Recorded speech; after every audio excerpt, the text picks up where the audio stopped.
શ્રી ગજાનંદ ગણપતિ દેવ કી જય. સરસ્વતી માત કી જય. શ્રી રાધા પુરુષોત્તમ ભગવાન કી જય. 25મા દિવસની કથા. શ્રી બૃહદ નારદ પુરાણની અંદર કથામાં આપણે આગળ વધીએ. શુદ્ધ પુરાણી અને સૌનક આદિ ઋષિના સંવાદમાં આપણે કથા સાંભળી રહ્યા હતા રાજા ધૃણધવાની. એમાં શુદ્ધ પુરાણી બોલ્યા કે શૌનકાદિ મુનિઓ, રાજા ધૃણધનવાએ પુરુષોત્તમ માસના વ્રતની ઉદ્યાપન વિધિ અંગે પૂછતા મુનિ વાલ્મીકીએ તેમને જે જણાવ્યું હતું તે હું તમને હવે જણાવું છું. પુરુષોત્તમ માસમાં કૃષ્ણ પક્ષમાં 14 અથવા 8મના દિવસે વ્રતનું ઉદ્યાપન કરવું. સવારની સર્વ ક્રિયાઓ પતાવ્યા પછી 30 બ્રાહ્મણોને પત્ની સહિત આમંત્રણ આપવું. નહીં તો શક્તિ મુજબ 5-7 બ્રાહ્મણોને બોલાવવા. અડધો મણ, 10 શેર, 5 શેર કે 2.5 શેર જુદા જુદા 5 જાતના ધાન્યને લાવીને ભૂમિ પર મંડળ રચવું. આ મંડળની ઉપર સોના, રૂપા, તાંબા, પિત્તળ કે માટીના છિદ્રો વિનાના 4 ઘડાના સ્થાપન કરવા. તેમના પર ફળ મૂકીને વસ્ત્ર, ફૂલ, ચંદન આદિથી પૂજા કરવી. ત્યારબાદ વાસુદેવ, બલભદ્ર, પ્રદ્યુમન અને અનિરુદ્ધ એ 4 દેવોનું સ્થાપન કરવું. 4 બ્રાહ્મણો પાસે પૂજન કરાવીને તેમને ભોજન, વસ્ત્ર અને દક્ષિણા આપવા. 4 દિશામાં દીવા મૂકવા અને પત્ની સહિત ભગવાન પુરુષોત્તમની પૂજા કરવી. શ્રી વાસુદેવાય સ્વાહા એ મંત્રોથી તલનો હોમ કરવો. હોમ દરમિયાન હે પુરુષોત્તમ ભગવાન, મારા અર્ઘ્યનો આપ સ્વીકાર કરો, હું આપને નમસ્કાર કરું છું તેમ પ્રાર્થના કરવી અને ધ્યાન ધરવું. પૂજા કર્યા બાદ બ્રાહ્મણને સોના સહિતનું પાત્ર દાનમાં આપવું. આચાર્યને સંતોષ થાય તેટલી દક્ષિણા આપવી. ઉપરાંત આમંત્રિત બીજા બ્રાહ્મણોને ભોજન કરાવી દક્ષિણા સાથે વાછરડા સાથેની ગાય દાનમાં આપવી અથવા તો ચાંદીની ગાય દાનમાં આપવી. તેલ અને ઘીના પાત્રો, વસ્ત્રો, શિવ પાર્વતીની મૂર્તિ, પગરખા આદિ દાનમાં આપવું જોઈએ. જો શક્તિ હોય તો શ્રીમદ ભાગવતજીનો ગ્રંથ આપવો. બ્રાહ્મણની પત્નીઓને વાંસના સુપડાની અંદર હળદર, કંકુ અને બંગડીઓ દાનમાં આપવી. વ્રત દરમિયાન થયેલ ભૂલચૂક બદલ ભગવાન સમક્ષ 2 હાથ જોડીને ક્ષમા માંગવી.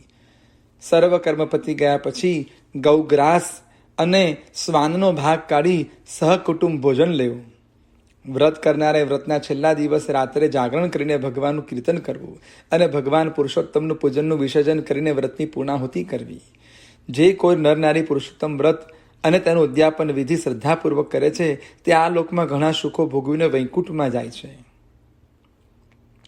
ઇતિ શ્રી બૃહદ નારદ પુરાણે પુરુષોત્તમ મહાત્મય વ્રત ઉદ્યાપન વિધિ નામક 25મો અધ્યાય સંપૂર્ણમ. કૃષ્ણાર્પણમસ્તુ. શ્રી કૃષ્ણ કનૈયા લાલ કી જય.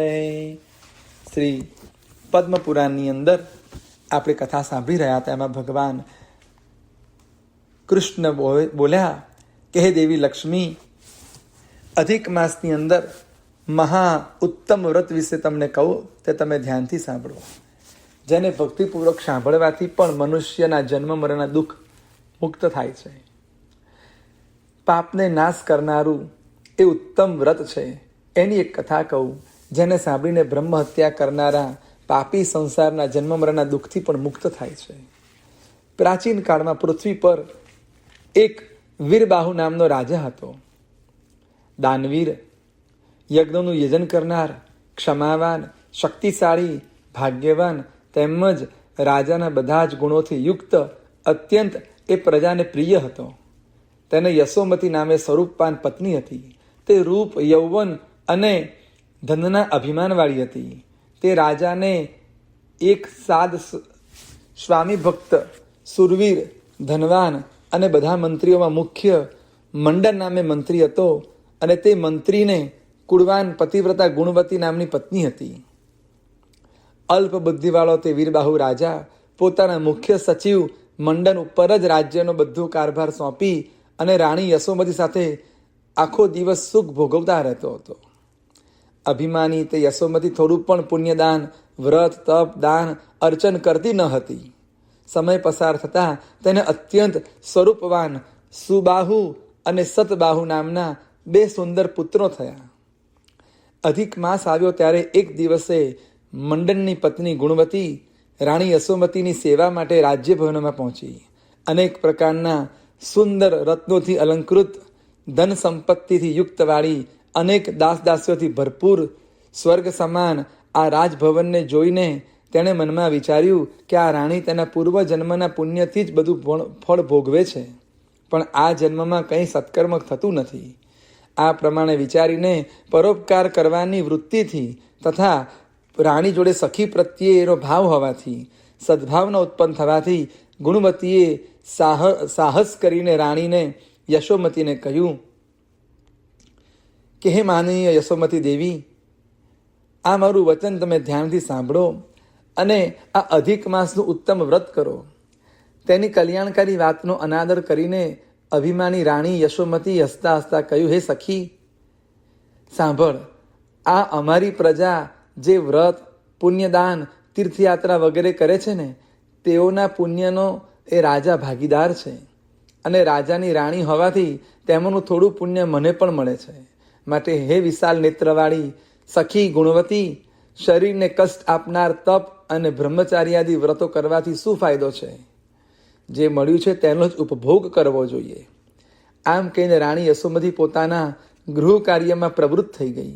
આ તરફ ગુણવતી સુંદર વચનોથી સંતોષ આપી યશોમતી પાસેથી વિદાય લઈ અધિક માસના વિધિપૂર્વક વ્રત કરવા આગળ તત્પર બની. હે દેવી લક્ષ્મી, આ તરફ અધિક માસના વ્રતના અનાદરથી યશોમતી અત્યંત દુઃખી થઈ. તેના સુંદર યુવાન બંને પુત્રો ભયંકર તાવથી પીડિત થઈને મૃત્યુ પામ્યા. વ્યાકુળ બનેલા ચિત્તવાળી અત્યંત દુઃખી થયેલી રાણી યશોમતી શોકપૂર્વક પૃથ્વી પર આળોટતી અત્યંત વિલાપ કરવા લાગી. વળી મંડન નામના બુદ્ધિશાળી મંત્રી દ્વારા તેમજ બીજા ઘણા સજ્જનો દ્વારા અનેક રીતે આશ્વાસનયુક્ત વચનો કહેવા છતાં પણ રાજા વીરબાહુ પણ ખૂબ વિલાપ કરવા લાગ્યો. શાંત થતો નથી. અજ્ઞાનના આવરણથી ઢંકાયેલા મનવાળા તે રાજાને કોઈનો ઉપદેશ કે આશ્વાસન અસર કરી રહ્યા નથી. આમ અધિક માસના વ્રતનો અનાદર કરવાથી અજ્ઞાની રાજા અને રાણી અહંકારથી બંનેનો અત્યંત કરુણ દશા થઈ. હવે તે રાજા અને રાણીને આગળ શું થાય છે તેની કથા આપણે આવતીકાલના દિવસે જોઈશું. ઇતિ શ્રી પદ્મ પુરાણે લક્ષ્મી માધવ સંવાદે મલમાસ મહિમા વીરબાહુ ચારિત્ર નામક 25મો અધ્યાય સમાપ્તમ. કૃષ્ણાર્પણમસ્તુ. પુરુષોત્તમ ભગવાન કી જય. આજની કથામાં દ્રષ્ટાંતની અંદર ધનબાઈ અને મનબાઈની કથા છે. ધારા નગરીમાં રાજા ભોજ રાજ્ય કરે. તે દયાળુ હતો, પરોપકારી, પ્રજાપ્રેમી અને બહાદુર રાજા હતો. તે પ્રજાને સુખે સુખી અને પ્રજાના દુઃખે દુઃખી હતો. તે નિત્ય રાત્રે અંધાર પછેડો ઓઢીને નગર ચર્ચા જોવા નીકળતો. જેનો દુઃખી જોતો તેને બીજા દિવસે દરબારમાં બોલાવી તેમનું દુઃખ દૂર કરતો. આમ રાજા ભોજ પ્રજાવત્સલ, પ્રજાપ્રેમી હોવાના લીધે તેમની કીર્તિ તેમના રાજ્યમાં ચારેય દિશામાં પ્રસરી હતી. પ્રજા દેવ તરીકે ગણીને તેમને પૂજતી હતી. આ ધારા નગરીમાં 2 બાઈઓ રહે. એકનું નામ ધનબાઈ અને બીજુંનું નામ મનબાઈ. તેઓ બંને નજીકના ફળિયામાં રહેતા હતા. ધનબાઈ એકવાર મુશ્કેલીમાં આવી ગઈ ત્યારે રાજા ભોજ મદદ કરેલી. આથી તે ભોજ રાજાને ભગવાન કરતાં પણ વધુ આદર અને પ્રેમ રાખતી. જ્યારે પણ રાજાની સવારી નગરમાંથી નીકળતી ત્યારે તે બધા કામ પડતા મૂકી તેમના દર્શને દોડી જતી. મનબાઈ પણ રાજાને ઘણા માન આદરથી જોતી. તેમના કાર્યોને તે વખાણતી. છતાં પણ પ્રભુ તે પ્રભુ અને રાજા તે રાજા તેમ તે માનતી. રાજા પ્રભુ તોલે ન આવે તેવું તેનું માનવું હતું. ધનબાઈ અને મનબાઈ બંને ધાર્મિક વૃત્તિના હતા. સારા કાર્યોમાં બંને આગળ પડતો ભાગ લેતા. કોઈ દુખિયારી બહેનને જોતા તો તેને તેઓ સહાય કરવામાં પાછા ક્યારેય ન પડતા. એવામાં અધિક પુરુષોત્તમ માસ આવ્યો. બંને પુરુષોત્તમ માસ ભગવાનનું વ્રત કરવાનું ચાલુ કર્યું. બંને સવારે નદીએ સ્નાન કરવા જાય, કાંઠા કર્મનું પૂજન કરે, કથા વાર્તા સાંભળે, દાન દક્ષિણા બ્રાહ્મણને આપે, સંતોષ પમાડે. ધનબાઈ અને મનબાઈ જાણે એક સિક્કાની બે બાજુ હોય તેમ દેખાય. ફક્ત તેમાં થોડો ફેર હતો. ધનબાઈને ભોજ રાજા પ્રત્યે અપાર હેત હતું, તે તેમને ભગવાન તુલ્ય પૂછતી, જ્યારે મનબાઈને હેત તો હતું પણ તે ભગવાનને પ્રથમ સ્થાન આપતી અને પછી રાજાને સ્થાન આપતી. તે વ્રત દરમિયાન પુરુષોત્તમ ભગવાનનું સતત રટણ કર્યા કરતી. દરરોજ પ્રાતઃકાળીએ નદીએ સ્નાન કરતી અને સ્નાન કરતી વખતે ધનબાઈ સૂર્ય સામે હાથ જોડીને બોલે કે હે પુરુષોત્તમ ભગવાન, ફળજો ભોજ ભૂપાળ. જ્યારે મનબાઈ હાથ જોડીને બોલે ફળજો નંદ ગોપાલ. આમ બંને ધનબાઈ અને મનબાઈ સૂર્યદેવ સમક્ષ સ્નાન કરતી વખતે જુદી જુદી પ્રાર્થનાઓ કરતી. ધનબાઈ માનતી કે ભગવાનને રીઝવવા તો ઘણા જપ તપ કરવા પડે, વળી પ્રભુ સાંભળે પણ ખરા અને ન પણ સાંભળે. જ્યારે રાજા તો તરત રીઝી જાય, કારણ કે તે હાજરા હજુર હોવાથી તે તરત ફળશે. રોજ આ પ્રમાણે ચાલે છે. એકવાર રાજાની દાસીએ આ પ્રાર્થના સાંભળી. એણે જઈને રાણીબા મારફત આ વાત રાજાને પહોંચાડી. રાજાએ વેશપલટો કરી આ વાત સાચી છે કે ખોટી તે જાણી લીધું. ભોજ રાજાના મનમાં થયું કે મારું નામ લઈને પ્રાર્થના કરતી બાઈની 7 પેઢીનું દળ દૂર કરું તો જ હું રાજા ભોજ સાચો. પુરુષોત્તમ માસ પૂરો થતાં રાજા ભોજે ધનબાઈને સિપાહી મોકલી પોતાના દરબારમાં બોલાવી. રાજા ભોજનું તેડું આવતા ધનબાઈ તો રાજી થઈ ગઈ. તેને થયું કે રાજા ભોજ મને ન્યાલ કરી દેશે. તે તો હોંશે તૈયાર થઈને રાજ દરબારમાં ગઈ. રાજાએ અડધા મણનું એક કોળું તેને આપ્યું. તે કોળું લઈને ધનબાઈની તરફ પાછી વળી. ધનબાઈ મનમાં વિચારવા લાગી કે મેં આખા પુરુષોત્તમ માસ દરમિયાન ફળજો ભોજ ભૂપાલ કહેતી રહી, ત્યારે છેવટે રાજા ભોજે મને અડધા મણનું કોળું આપ્યું. મારા મનમાં તો હતું કે મને પુષ્કળ સોના મહોરો આપશે. હવે આ અડધા મણના 8 આનાના કોળાને મારે શું કરવું? તે તો સીધી ગઈ એક ઓળખીતા કાચિયાની દુકાને અને તેને આ કોળું 8 આનામાં વેચી દીધું. મનમાં અસંતોષ સાથે ઘેર પહોંચી. આ બાજુ પુરુષોત્તમ માસ પૂરો થતાં મનબાઈએ બ્રાહ્મણોને જમાડવાનું નક્કી કર્યું. તે બજારમાં શાક લેવા ગઈ. તેની નજરે પેલા અડધા મણનું કોળું પડતા તેણે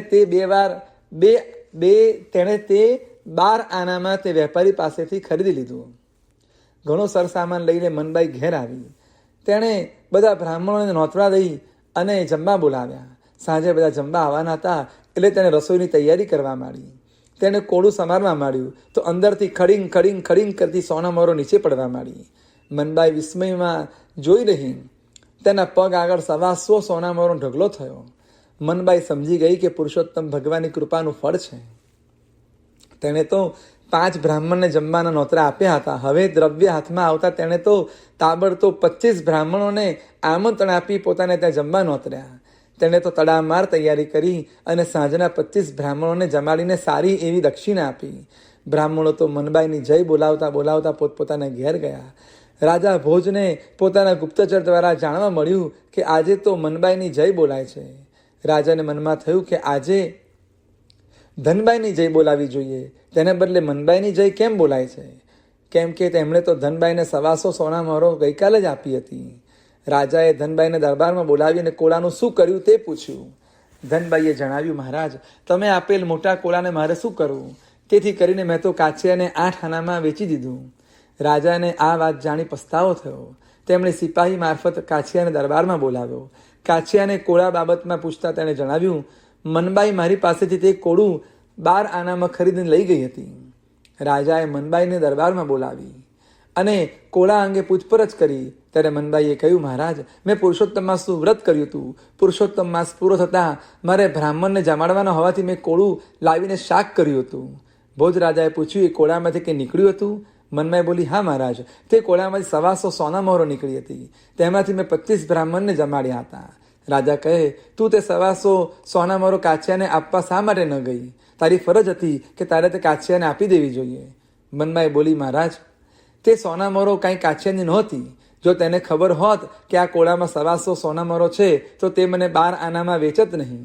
જો હું આ કરવા જાત તો સોના મહોરો ખોટા માણસના હાથમાં જાત.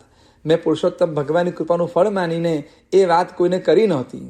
રાજા ભોજના અંતરચક્ષુ ખુલી ગયા. તે મનમાં વિચારવા લાગ્યો, માણસ કોઈને ગમે તેટલું આપવા ધારે, પરંતુ ભગવાનની ઈચ્છા ન હોય તો તેને કંઈ મળતું નથી. સાચો ફળ દેનાર તો ભગવાન જ છે. હું તો ભગવાનનો પામર સેવક છું. છેવટે ભોજ રાજા બોલ્યા, હે ધનબાઈ, હે મનબાઈ, કાછિયા અને દરબારીઓ, તમે આજે પ્રત્યક્ષ જુઓ છો કે ધનબાઈએ 125 સોના મોહરો બક્ષિસમાં આપી હતી. એ માન્યું કે ધનબાઈએ મારી ભક્તિ કરી એટલે મેં તેને ન્યાલ કરી દીધી. પણ જુઓ, રાજાઓના રાજા ભગવાનને જે પૂજે છે, જે ભજે છે, જે તેમનું પૂજન ને ભક્તિ કરે છે, તેને તેઓ સંકટ સમયે ઉદારતાથી ન્યાલ કરી દે છે. એટલે હું તમને કહું છું કે મને ભજવા કરતાં મારા નાથને ભજો, તેમાં જ તમારા સૌનું કલ્યાણ સમાયેલું છે. રાજાની વાત દરેકના દિલમાં ઠસી ગઈ. બધાએ રાજાને સાચી વાત જણાવવા માટે ધન્યવાદ આપ્યા. ત્યારથી ધનબાઈ સમજી ગઈ કે ભોજ રાજા તે રાજા છે અને રાજાઓના રાજા ભગવાનનું શરણું લેવામાં આપણું જ કલ્યાણ છે. બીજો અધિક માસ આવ્યો ત્યારે ધનબાઈએ પૂર્ણ શ્રદ્ધા સાથે પુરુષોત્તમ ભગવાનને પૂજ્યા. પુરુષોત્તમ ભગવાનની કૃપાથી તેનું પણ દારિદ્ર્ય ટળી ગયું અને તે પણ સુખી થઈ ગઈ. શ્રી પુરુષોત્તમ ભગવાન કી જય. અચ્યુતમ કેશવમ શ્રી રામ નારાયણમ કૃષ્ણ દામોદરમ શ્રી વાસુદેવમ હરિન શ્રીધરમ માધવમ શ્રી ગોપિકા વલ્લભમ શ્રી જાનકી નાયકમ શ્રી રામચંદ્રમ ભજેત. હરે રામ રામ રામ હરે હરે, હરે કૃષ્ણ કૃષ્ણ કૃષ્ણ હરે હરે. કૃષ્ણ કનૈયા લાલ કી જય.